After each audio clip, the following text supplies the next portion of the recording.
All right, guys, we're going to get into business organizations today. And we just kind of touch on them before we start our business project.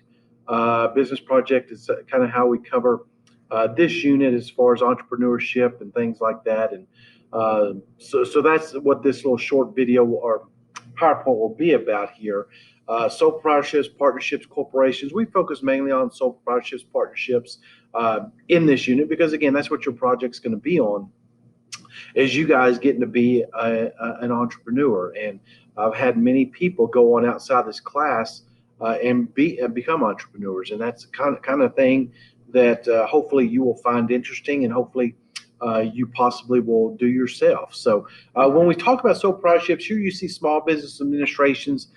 Basically, they go into regulations and help kind of small businesses get started and kind of make sure you are complying with rules and regulations set forth with entrepreneurs and small businesses, things like that. So that's always a place you can contact and get information from as far as when you're starting your business there. And obviously, when you start a business, guys, you gotta have a place usually for that business to work out of. And I know a lot of times now we see, food trucks. That's a very easy way to enter the market is with food trucks. But a lot of times you'll need, or not need, but you decide to have a property. And well, that's kind of what we'll talk about for just a minute here.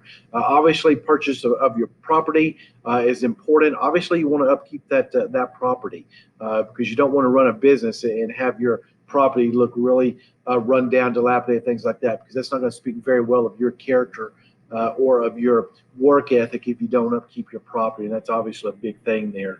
Devaluation over time of that property, again, upkeep that.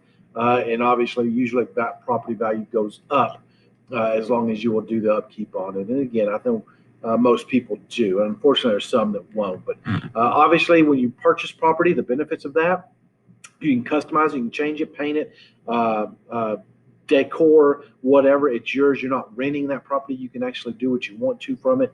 You have profit from the sale. You can gain equity in that property. Which obviously when you sell it for more than you paid for it, you obviously make money, and that's obviously a goal, something you want to do when you have property, and that's why the importance of upkeep is something you really need to do.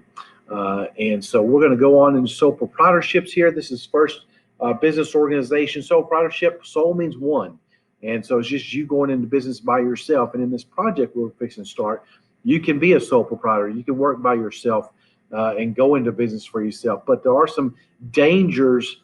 I shouldn't call them dangers, but things you need to be aware of when you do this is the fact that all the responsibility falls on you. There's nobody else there to help you, nobody else to take any of the burden off of you. So you see that there on the disadvantages there, unlimited liability for all debts that you may accrue on that business. So you got to be careful doing it, going into it by yourself. Let me look at advantages real quickly.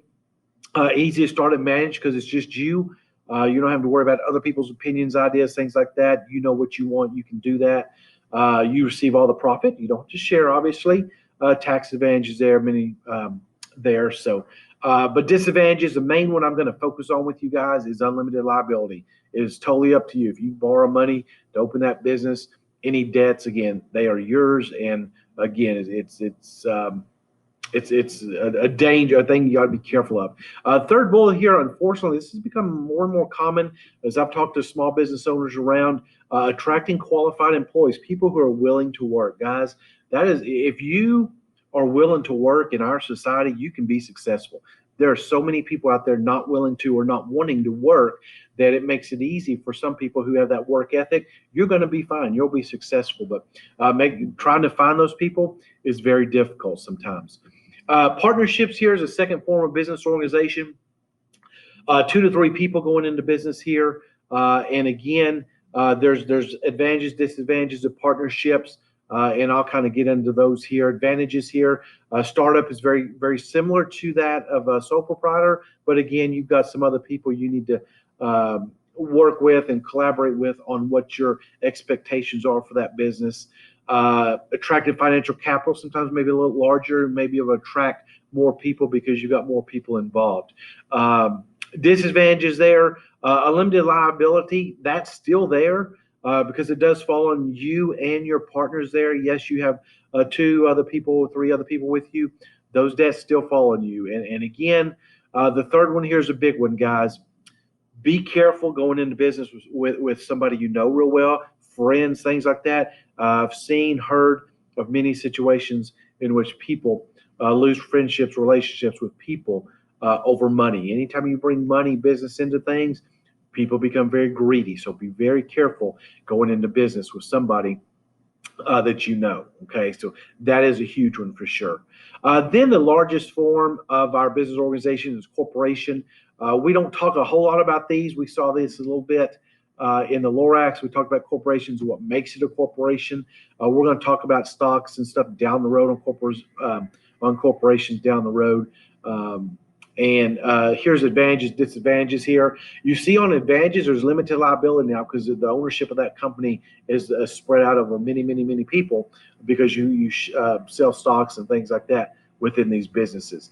You see there down under advantages there, financial capital. If you sell stock, obviously use that money to from those stocks to expand their businesses and debts that they may have. So there's two ways there in which corporations can raise money there. You see disadvantages there. You see increased government regulation. We have regulations in sole proprietors, partnerships, things like that. But when you become corporations, you have major oversight, especially when you get the stock market, things like that. The SEC will be oversight. That's just one of the many different government entities that will regulate corporations for sure. Expensive startups, yes, because they're very large. And then again, owners, stockholders have very little control over operations of the business there. So just a few things on corporations. Again, our project, you won't be a corporation, you can't be a corporation. So just wanted to mention that. Government and regulations, you're going to be looking at when you do your business plan on your project, regulations, saying that you have to think about when you're opening those business. And you see here government regulations preventing of monopolies. I mentioned the other day, Google is being investigated, lawsuits filed against Google over being a monopoly. Cannot have monopolies. So there's some regulations there for sure. Obviously, with the sole proprietorship or partnership, we're not going to be dealing with that so much here. Truthful information, environmental protections, EPA, Food and Drug Administration, things like that. They're oversight of your businesses, health laws, health department, things like that.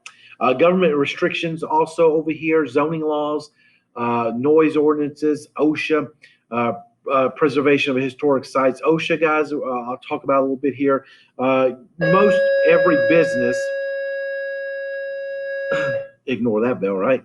Most every business has to follow OSHA regulations, safety codes, food handlers license, things like that. And OSHA is very involved in food prep and temperatures of food. You think of going to Home Depot, Lowe's, and the forklifts, and they're closing off of aisles. That is all OSHA regulations to protect the people, the consumers in those areas. So those are just a few regulations. You'll see some more when we do our business project. But anyway, that's just a very brief introduction to business organizations, and again, some of the things you may see or use in your project. So, thank you much. Stop that.